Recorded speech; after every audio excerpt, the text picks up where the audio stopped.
Welcome back, everyone, to the HockeyNorth podcast. I'm your host today, Tyler Croom, as always, joined with my good friend, Brendan Pawliw. Brendan, how are you doing today?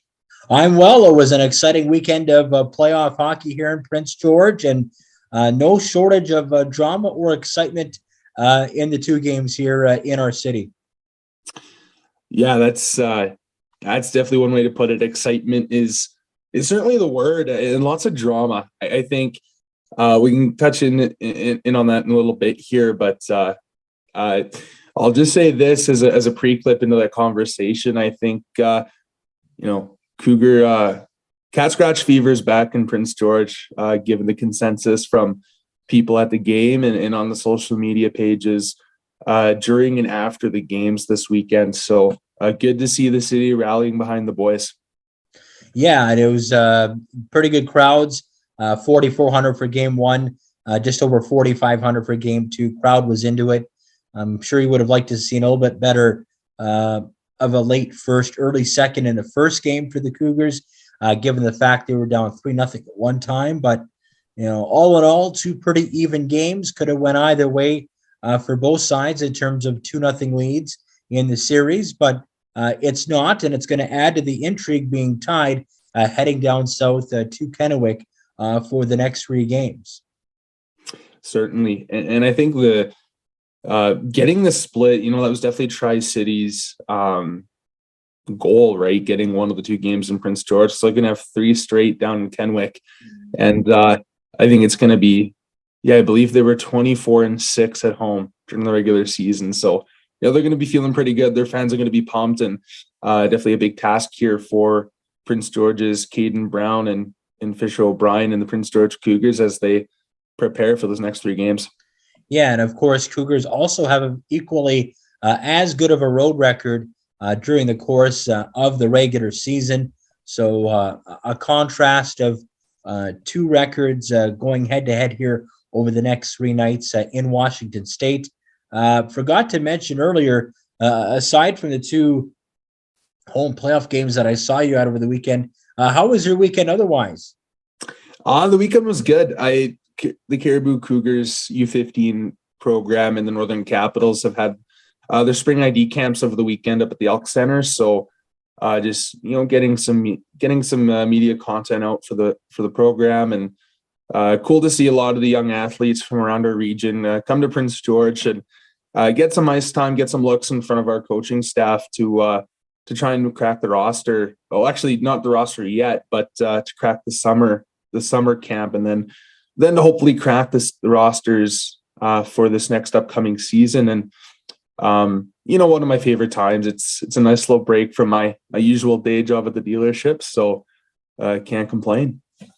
No, that's good, and obviously another stepping stone for a lot of the northern kids in terms of trying to get themselves out there towards the late summer. So congratulations for the kids who came up for that. And of course, two new head coaches for those programs next season. I know Mike McKay is the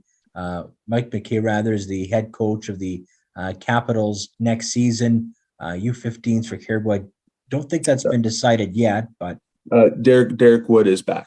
Oh, he is back for sure? Yeah. Okay. I wasn't sure about that one, but either way, nice to see that those programs setting sail already ahead of next season. So good news for that. Any other comments or thoughts you had on those two Cougar games against Tri-City from over the weekend? Yeah. Well, I think the biggest thing for me is I had to really keep myself in check a bit. My emotions were pretty high watching the events that transpired. You know what? Like, looking back, the officiating did need to be better. I think that, there was a lot of things that went down during the first game that really kind of, in my opinion, will set the tone for the series, and the continuation of game two certainly did that. But the positive outside of that is it's really rallied the fans. And I think, it's been a big motivator for the players. I think you can see that there was no quit in their game, and they just kept clawing back. And it proved to be evident there in that second game where, they outshot Tri-City by quite a bit. And, Jackson Lee buries that overtime winner. And after getting a penalty that he probably shouldn't have gotten, as he had that breakaway, got shoved into Shushanik. But you know what, like it felt like a real playoff series early on. There's a lot of emotions, a lot of animosity, both teams getting heated up, fans getting into it, things being thrown onto the ice late in the stages in game one. So, you know what, the emotions there, the passions there, the energy is electric in the CN Center so far. And I really like to see that for the Cougars and for the city. And even though, Saturday's game was a bit more lower scoring in terms of the amount of goals that were potted by both sides, it's nice to see the kind of the goaltending matchup play more true to form in game number 2, that being Tyler Brennan and Thomas Suhanik of Tri-City. I know Suhanik was the busier of the two goaltenders on Saturday, but both Tyler Brennan and Thomas Suhanik going punch for punch, essentially, in between the pipes on Saturday. No, absolutely. And, he was like, Suhanik's been spectacular. I think a lot of those saves, both sides, Brennan and Suhanik, both those goaltenders had saves that could be on the highlight reel for the playoffs. And I think it's really cool to see that, have a real goaltending battle on both ends of the ice in the first round here. It brings me back to that when he kicked the net off and the goal got disallowed, and how everything transpired there in game 1, and then the chant from the fans in the second game, chanting "move the net."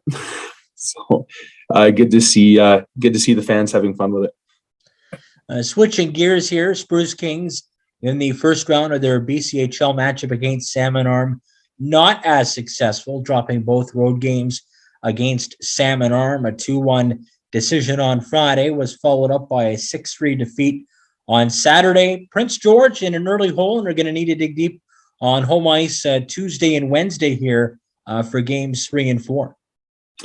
Yeah, I know when we did our predictions heading into the round 1, we thought that they were going to be low scoring and tight games. And I think that was certainly the case for game 1, but game 2, Salmon Arm really went away with it late, and it looks like the Spruce Kings are really on their heels heading into games 3 and 4. Yeah, Spruce Kings were up a couple times in that game, and then Salmon Arm just kind of got hot there towards the second half and really blew the doors off the Spruce Kings defense en route to victory. Northern product, of course, Nathan Mackey, one of the top players for Salmon Arm, Prince George product. He's also the Silverbacks captain. So congratulations to Nathan. But for the Northerners of the Spruce Kings, that being Jordan Fairley, John Harrington, Lyndon Macko, getting to pull up their socks a little bit, and as well as maybe a little bit more in terms of the offensive contributions, as Spruce Kings are going to be in desperation mode once they hit the home ice here to try and get back in the series here, because you don't want to go down 3 Cobb heading into a already elimination game 4 against a solid opponent. Oh, certainly. And we've seen the types of production that these players are capable of. John Harrington's, got a lethal shot. He knows how to create things on the fly, on the cycle in the offensive zone, and Macau along the same veins. And I think the Spruce Kings, they have all the pieces there, right? We've seen those flashes throughout the season. Jordan Fairley's doing his job to keep the door shut and keep the team in it for as long as he can. But there's some magic in I guess we can't call it their RMCA now, but the Cope Memorial Arena, or if you want to go to the old days, the Coliseum. There's some magic in that building when the fans get in there and it gets loud. The Spruce Kings definitely do know how to play on home ice. So I think we're gonna see a good performance here from the Spruce Kings this week.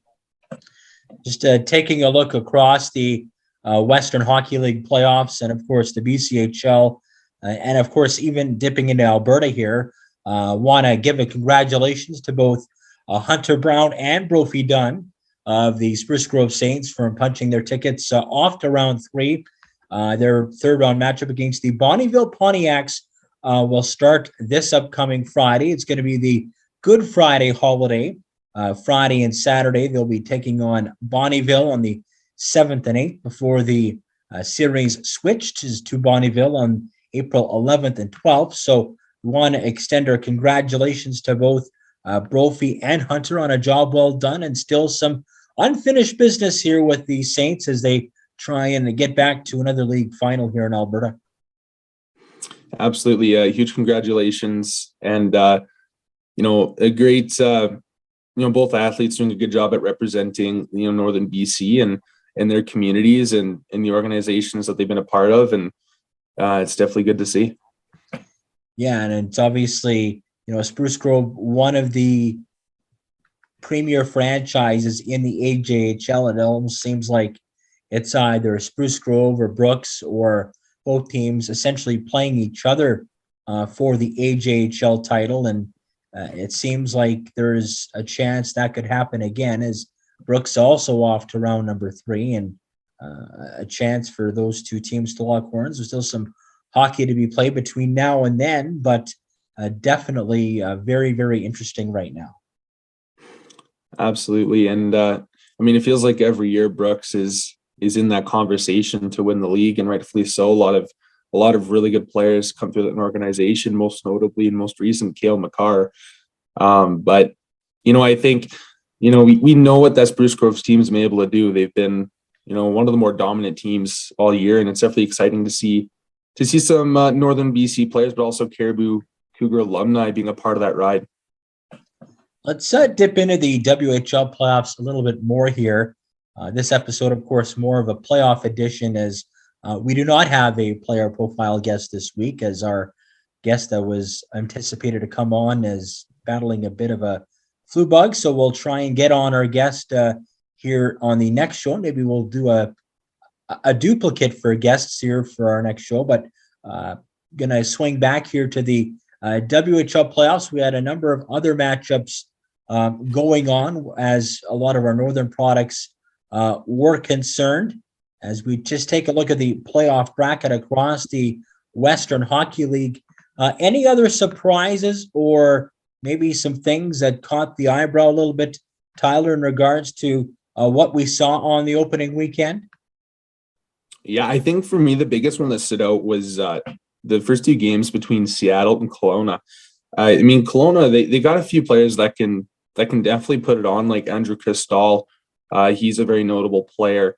Goaltending's been a struggle for them throughout most of the year, and somehow they've kept both games real tight with Seattle. And Seattle, we know what the moves that they've done. Of course, Prince George, BC product, and Caribou Cougar alumni ncaahockey part of the team. But Dylan Gunther, Brad Lambert, Kernkovich. They've got Siona, Davidson, Korchinski, Prokop.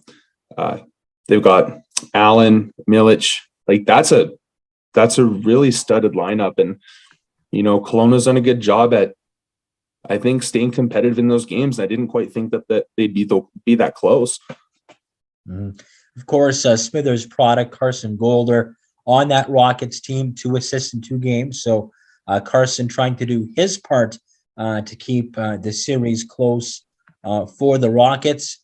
Staying out west, the Kamloops Blazers flexing their muscles, so to speak, against the Vancouver Giants. An 8-0 win on Friday was turned into a 6-1 victory against the Giants on Saturday. Scene, of course, now shifting to the Langley Event Center down in the Lower Mainland.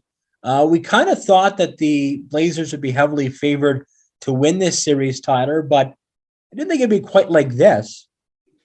Yeah, no, I didn't think quite like this either. And I actually pegged Vancouver as maybe being a dark horse to upset. I know maybe a bit of a long shot given, the firepower Kelowna does have, but I thought, Vikman would be a little bit better. I think the team's effort overall would have been stronger.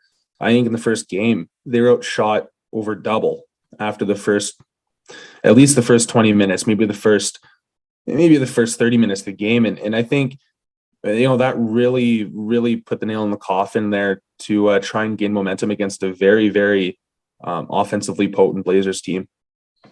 Yeah, and of course, Kamloops scoring early and often. They chased Jesper Vikman in game 1. Giants started Brett Mirwald in game 2. That didn't work out, so you wonder what, if any, tricks are in the bag for head coach Michael Dick, as well as Fort St. John product Ethan Semick and the rest of the Giants once they shift gears here to home ice for games 3 and 4.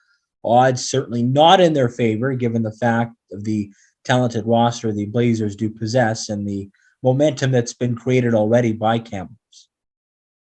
Well, certainly. And I think the biggest chance that Vancouver has at home ice is to play that physical game. Like they've shown all year, they're a physical team. When they work hard, they're tough to play against. And they have a few weapons. Ty Thorpe's been really good for them this year. Honzik, that one of their imports, who's been a very, very valuable player for that team, is going to be a pretty high draft pick here in the NHL entry draft coming up. So we'll see if they can pull a few out. It's still a long series. It's only 2 games in. Home ice can be the difference maker sometimes, and we'll see if they can steal a couple games here at the Langley Event Center. Yeah, we'll see if Lady Luck is on the side of the Giants here, or if the Blazers can continue to steamroll into round number 2. Finishing off the Western Conference section of the WHL playoffs, and I know we don't have any Northern products in either of these teams, but Portland Winterhawks up 2 Cobb on the Everett Silvertips after 2 wins at home. A close battle on Friday turned into a 4-0 shutout victory for the Winterhawks on Saturday. This series could have been a bit of a toss-up the way Portland finished the year, but right now it's the Winterhawks holding serve. Yeah, I know like Portland had a really bad second half, and especially once they got the news that Chaz Lucius was going to be done for the year. You know, he was lights out since arriving to Portland. It's still a Mike Johnson coach team, and I think it's very uncharacteristic for them to go on such a slump to finish out the year, but I'm not surprised at all that they came ready to play for round 1 of the playoffs, especially against a rival team in Everett, who historically has been a very tough team to play against, you know, in the playoffs. And I thought maybe the games would be a little bit tighter, but Portland proving that they are one of the league's elite when they want to play. So good to see it for Portland. Now, as you mentioned, we talked on the Cougars American Series off the top of our episode. So we'll switch gears to the Eastern Conference now. We'll start with the Winnipeg Ice up 2 Cobb over the Medicine Hat Tigers, going into the Gas City in Medicine Hat. You actually picked Medicine Hat to upset Winnipeg in 7 games against the Ice. Medicine Hat will have to win 4 of the next 5 to accomplish that, but not quite the absolute blowouts on the box scores as maybe one might think in terms of the amount of talent the Ice does have, but Caden Lindstrom and the Tigers will have to pick up a notch here on home ice. Yeah, I know it was a bit of a long shot picking Medicine Hat, and I knew it would be a little bit close in the level of play. I mean, shots have been pretty back and forth. Clearly, the offensive power comes in favor of the Ices. I mean, you've got Matt Savoy, you've got Morgan Geekie, you've Connor got Geekie. Connor Geekie. Morgan's his older brother. You got Connor Geekie, you got Carson Lambos, you got Zach Benson, who's going to be a top draft pick here in the upcoming entry draft. So, and Connor McLennan, prospect of the Philadelphia Flyers. You know, they're a very good team. And I know there's other names that I didn't mention on the back end, like Dalton Sword, who's a Nashville Predators prospect. The task was big, but I really thought Medicine Hat had a really strong second half. And, Willie Desjardins, he's a very good coach. I mean, he coached successful championship teams at the AHL level with Texas. He was in the NHL for a time. He's got a strong knack for coaching. And I think, coming back to Medicine Hat for games 3 and 4, I don't think it's a long shot to think that they could maybe squeeze 1 or 2 wins there, but it's going to be coming down to staying out of the box, being disciplined, and really trying to manage that top line there for Winnipeg. Yeah, staying in Alberta now, maybe a slight surprise in terms of where we thought this series might be. Red Deer and Calgary knotted up at ones after the opening 2 in Red Deer. Red Deer winning 3-0 in the opener. And, of course, Calgary coming back in overtime to defeat the Rebels 2-1. Carter McAdams, now of the Calgary Hitmen, former Prince George Cougar, had 2 critical assists in that game. The scene now shifts to Cowtown and the Pengrowth Saddle Dome for games 3 and 4 there. What are we expecting here in this one? Is this series might take a little bit of a different turn here the later it goes on. It could. I mean, getting that winning game 2 for Calgary was big before giving back to Calgary for games 3 and 4. I mean, they got some firepower. They're not a bad team. I know they made that trade. They traded Zach Funk to the Prince George Cougars for some draft picks and Mac Adams, and I think that move worked out quite nicely for them. And I mean, Red Deer's a good team, also former Prince George Cougar and 9th overall draft pick Craig Armstrong's there, and I personally picked the Rebels in 5, and I still think that's likely what's going to happen. But getting that second win, or that win, in the second game is really big for Calgary, and I think could definitely prolong the series as they're going to do well on home ice. Yeah, and Calgary, we'll see how much they can kind of hang in there against the Rebels. Calgary was heavily outshot in that game that they won, but Calgary can kind of flip the script, get some maybe better line matchups at home against the Red Deer Rebels, since they will have last change. And Calgary has a penchant for playing well on home ice year in and year out, especially when it comes to the playoffs. And we'll see if they can drum up some more magic here for games 3 and 4 in Cowtown. Continuing on in the Eastern Conference, Moose Jaw Warriors, Lethbridge Hurricanes. Double overtime marathon ending up the way of the Warriors, and then Moose Jaw kind of putting the boots to the Hurricanes. Probably make the argument that Hurricanes were running on fumes in game 2, but it's the Warriors holding serve right now, and a chance for the Hurricanes to get their work boots on and try and change the tone here at home.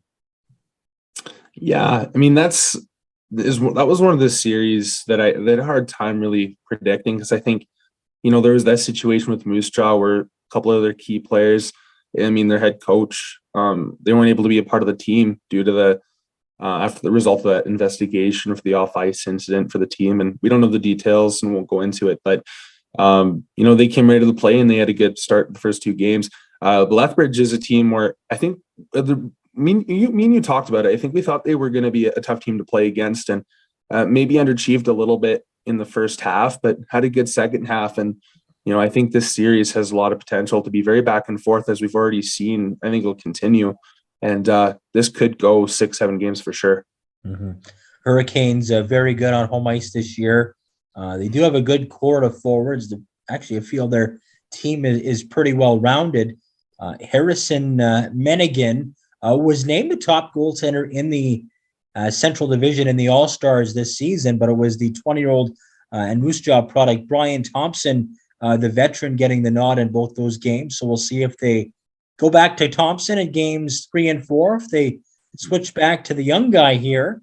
But I do expect the Hurricanes to push back here on home ice. I won't make the prediction they'll win both on home ice, but I do expect Moose Jaw, or Lethbridge rather, to make a bit of a push here in games 3 and 4. Last, certainly not least, a result I'm happy to see because it's my hometown team, but Regina Pats stealing both games out of Saskatoon against the heavily favored Blades, and Connor Bedard, Drew Sim, and a whole slew of others pitching in and making the Blades fans rather nervous. Yeah, I mean, didn't Saskatoon, because we're recording here on Sunday and this was the day for game 2, didn't Saskatoon have 45 shots? 46-18 with the shots. 46 shots. And I mean, they scored 5 on 46 on Drew Sim, which that's pretty good for Drew Sim. I think there's a lot of potent goal scorers on that Saskatoon team. And I mean, the Connor Bedard effect is real. He had 5 points, he had a hat trick and 2 assists. And I mean, if you don't have Bedard, you're not winning that game. So it's great to see Bedard carry into the playoffs, continuing what he did in the regular season, leading up to the first round. Yeah, 8 points in 2 games. Alexander Suzilev, a very quiet 4-assist effort as well. Stanislav Slozil, a big goal. Zach Stringer, a couple other big ones as well. Getting contributions from a lot of people, not just Bedard, but it is CB98 driving the bus for Regina and kind of putting this series on its head a little bit as we head back to the Queen City for games 3 and 4. And the Blades, one of the favorites coming out of the East this year, got to be scratching their heads a little bit. They came out flat in game 1. You heavily outshoot. You probably had the territorial edge by at least a 2-1 margin at home against the Pats. You outshoot them 19-3 in the third period.